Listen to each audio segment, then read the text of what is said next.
नमस्कार, मी श्वेता. स्वामी अनुभूती आपल्या यूट्यूब मराठी चॅनलमध्ये तुम्हा सर्वांचं पुन्हा एकदा मनपूर्वक स्वागत. बघा, स्वामी स्वामी म्हणजे परब्रह्म. स्वामी म्हणजे या विश्वाची माऊली.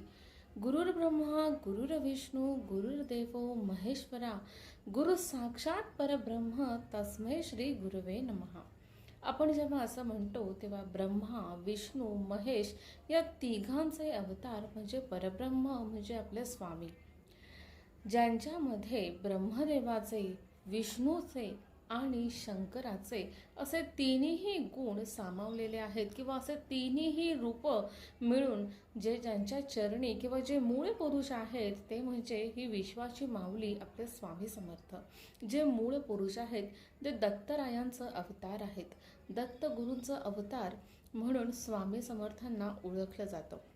बघा, ब्रह्मदेव म्हणजे या विश्वाचा किंवा या सृष्टीचा निर्माता. तसेच विष्णू म्हणजे या सृष्टीचा संचालक आणि शंकर म्हणजे महादेव म्हणजे या ज्या सृष्टीचा संहारक असं म्हटलं जातं. आणि तेच सगळं मिळून म्हणजे या सगळ्यांचा त्रिवेणी संगम म्हणजे स्वामी समर्थ, जे आपल्या सोबत आहेत. आपण त्यांच्या चरणी लीन कशा पद्धतीने व्हावं आणि स्वामींना कशा पद्धतीने आत्मसात करावं, तर यासाठी खूप महत्त्वाच्या या गोष्टी आहेत. ब्रह्मा, विष्णू, महेश जसे आपल्या कार्याचा भार म्हणजे जे कार्य ते करतात त्याच पद्धतीने स्वामी समर्थ आपल्याला ज्ञान देतात. ज्ञानाचा जिथून उगम होतो ती जागा किंवा ते चरण म्हणजे स्वामी. त्यानंतर ज्ञानाला जिथून चालवलं जातं किंवा ज्ञान जिथे वाटतात किंवा ज्ञान जिथे मिळतं, जिथे वाढतं आणि ज्या ठिकाणी आपल्याला ते अनुभवायला मिळतं ते म्हणजे स्वामी.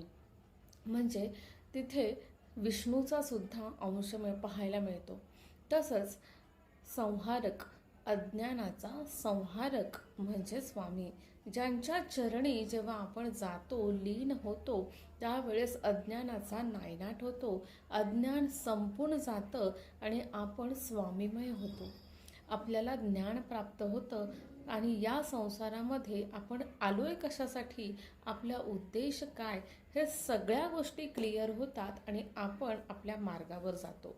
जेव्हा स्वामींनी एखादा मार्ग आपल्याला सांगितलेला आहे आणि त्या मार्गावर आपण विश्वास ठेवून चालत असतो तेव्हा आपल्याला आपलं ध्येय मात्र नक्कीच मिळतं.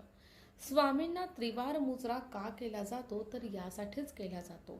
जेव्हा आपण स्वामींच्या जवळ जातो, स्वामींच्या मूर्तीसमोर, स्वामींच्या प्रतिमेसमोर किंवा स्वामींच्या मंदिरात जातो, त्यावेळेस आपण बऱ्याच वेळेला बघितलेलं आहे की स्वामींना त्रिवार मुजरा केला जातो. का केला जातो तर ब्रह्मा, विष्णू, महेश अशा तिघांना, त्यांच्यातील तिन्ही अंशांना आपण वंदन करतो म्हणून हा त्रिवार मुजरा केला जातो. त्यानंतर स्वामी समर्थ असं नाव जेव्हा आपण उच्चारतो त्यावेळेस स्वहामी, स्वतःला संपूर्णपणे अर्पण करतो किंवा स्वतःतल्या मीला पूर्णपणे स्वामींच्या चरणी आपण अर्पण करतो आणि त्यांच्या चरणी लीन होतो. याचाच अर्थ आपण अनन्य भावे त्यांना शरण जातो. बघा, जेव्हा स्वतःतला मी आपण अर्पण करतो तेव्हा आपण आपले उरतच नाही, आपण संपूर्णपणे स्वामीमय होऊन जातो. पण ज्याच्या कुणाच्या मनात असं येत नाही किंवा ज्याचा मी हा जागृत असतो तो स्वामीमय कधीच होऊ शकत नाही. त्यामुळे स्वामींच्या चरणी जाताना त्रिवार मुजरा करून, दंडवत करून स्वामींच्या पुढे डोकं टेकवायचं असतं आणि नाक घासायचं असतं. आपल्या झालेल्या अपराधांची क्षमा मागायची असते आणि मग ती माऊली आपल्याला क्षमा करते, आपल्यातल्या मीला स्वीकारते, त्याला जाळून टाकते आणि जेव्हा आपण संपूर्ण अंतकरणाने अनन्य भावे स्वामींना शरण जातो तेव्हा ती आपली प्रार्थना ऐकते, आपली आई होऊन आपल्याला जवळ घेते आणि आपले अश्रू पुसून आपल्याला योग्य मार्गावर आणून सोडते. त्यावेळेस आपण स्वामीमय होतो. पण जर कुठेतरी असं वाटलं की नाही आपण हे करू शकतो, आपण हे असं करू शकतो, किंवा स्वामींना मी हे मागितलं, स्वामींना मी ते मागितलं, तर त्या गोष्टी होत नाहीत. तुम्ही स्वामींचे भक्त आहात, त्यामुळे तुमच्या मनात काय सुरू आहे, तुम्हाला काय हवं आहे, तुमच्यासाठी काय योग्य आहे, तुम्हाला काय दिलं गेलं पाहिजे आणि तुमच्यासाठी ते कशा पद्धतीने योग्य आहे, या सगळ्या गोष्टी स्वामींना माहीत आहेत. कारण ती आपली आई आहे. एखाद्या आईला आपल्या लेकराचं सगळं कळतं. ते न बोलताच तिला हेही कळतं की त्याला काय हवंय, काय नकोय, त्याला काय दुखतंय, काय खुपतंय, त्याचं दुःख काय, त्याचा आनंद काय, हे सगळं आईला कळत असतं. तर त्याप्रमाणे स्वामी जर आपली आई आहे किंवा स्वामींना जर आई मानलंय, तर सगळ्या चिंता, सगळी दुःख, सगळ्या विवंचना ह्या स्वामींना अर्पण करा. स्वतःतल्या मीला अर्पण करा. जर मी अर्पण केला तर कोणत्याच प्रकारचं दुःख, कोणत्याच प्रकारचा आनंद आपल्यात उरतच नाही. आपण संपूर्णपणे स्वामीमय होऊन जातो. आपल्यामध्ये कोणतेही गुण किंवा कोणतेही अवगुण काहीही नाही आणि आपण एक निराकार, एक फक्त शुद्ध आत्मा किंवा पूर्णपणे न्यूट्रल अशी एक व्यक्ती किंवा असं एक अंश म्हणून स्वामींपुढे जातो. आणि त्यावेळेस जेव्हा आपण त्यांना मनापासून सांगतो किंवा मनापासून त्यांची प्रार्थना करतो, तिथे आपल्या सगळ्या गोष्टी पूर्ण होतात, त्या स्वामींपर्यंत जातात. कारण त्या माऊलीला सगळं माहीत असतं आणि ती सगळं बघत असते आणि ती योग्य काय, अयोग्य काय, त्या पद्धतीने आपल्याला त्या गोष्टीसुद्धा देत असते. खूप लोकांच्या अशा मला कमेंट्स येतात की आम्ही स्वामींचं खूप करतो, स्वामींच्या सेवा करतो, पण आमच्या इच्छा पूर्ण होत नाही आहेत किंवा आम्हाला जे हवं आहे ते मिळत नाही आहेत. पण असं होणं शक्यच नाही. का असं होतं आहे? कुठंतरी काहीतरी शंका तुमच्या मनात आहे. स्वामींच्या शब्दात आहे किंवा स्वामींच्या तारक मंत्र जो आपण म्हणतो त्यातही आहे, निशंक हो रे मना, निर्भय हो रे मना, प्रचंड स्वामीबळ पाठीशी नित्य आहे रे मना. अतर्क्य अवधूत है स्मरणगामी, अशक्य ही शक्य करतील स्वामी. बघा, तुम्हाला निशंक होऊन स्वामींची प्रार्थना करायची आहे.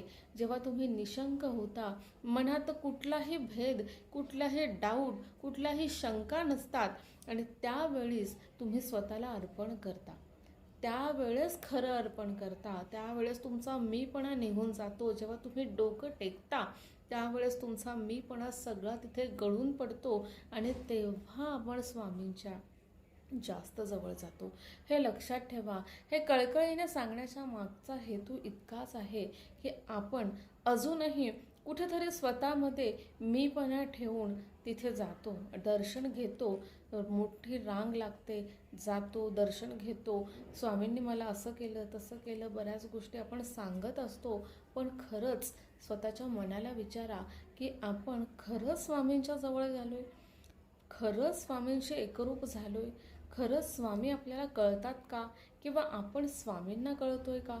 या सगळ्या गोष्टी कुठेतरी विचार करा की स्वामींशी त्या पद्धतीने नातं जोडलंय का, किंवा आपण फक्त त्यांना विश्वाची माऊली किंवा माझी आई किंवा माझं असं नातं आहे, मी स्वामींना हे सांगते, ते सांगते, अशा गोष्टी म्हणत असतो.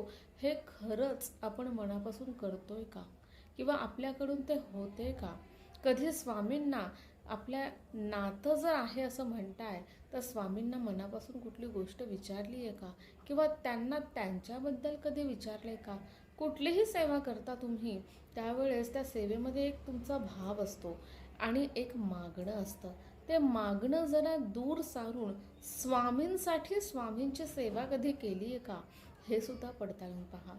कधीतरी वेळ मिळाला किंवा वेळ नसेल तरीही थोडा वेळ माऊलीसाठी काढून त्यांच्यासाठी त्यांची सेवा करा. मनापासून करा, जी वाटते ती करा. कोणतीही सेवा करा पण मनापासून करा आणि ती स्वामींसाठी करा, त्यांना अर्पण करा. मग बघा स्वामींशी कसं नातं तयार होतं आणि स्वामी किती जवळ येतात. स्वामींना काही सांगण्याची गरज पडत नाही. तुमच्या इच्छा आपोआप पूर्ण होतात. फक्त मनात कोणताही भाव किंवा कोणतंही मागणं ठेवू नका. फक्त स्वामीमय व्हा आणि निरंकार किंवा स्वतःला संपूर्ण अर्पून अनन्य भावे त्या माऊलीला शरण जा. मग बघा स्वामी कसे धावून येतात आणि त्यांची प्रचिती कशी मिळते. हा अनुभव नक्कीच घेऊन बघा. हा अनुभव स्वतः मी सुद्धा घेतलेला आहे आणि खूप छान वाटतं जेव्हा स्वामी आपल्या सोबत आहेत ही भावना जागृत होते, किंवा हा स्पर्श मिळतो, किंवा हा भाव किंवा स्वामी आहेत हे सतत जाणवतं. त्यावेळेस खूप छान वाटतं आणि आपण खूप सुरक्षित असतो त्या माऊलीच्या जवळ. तर हा अनुभव नक्कीच घेऊन बघा. हा व्हिडिओ कसा वाटला मला नक्कीच कमेंट करून कळवा आणि स्वामींना प्रार्थना मनापासून करा. पुन्हा भेटूया पुढच्या व्हिडिओमध्ये. तोपर्यंत श्री स्वामी समर्थ. जय जय स्वामी समर्थ.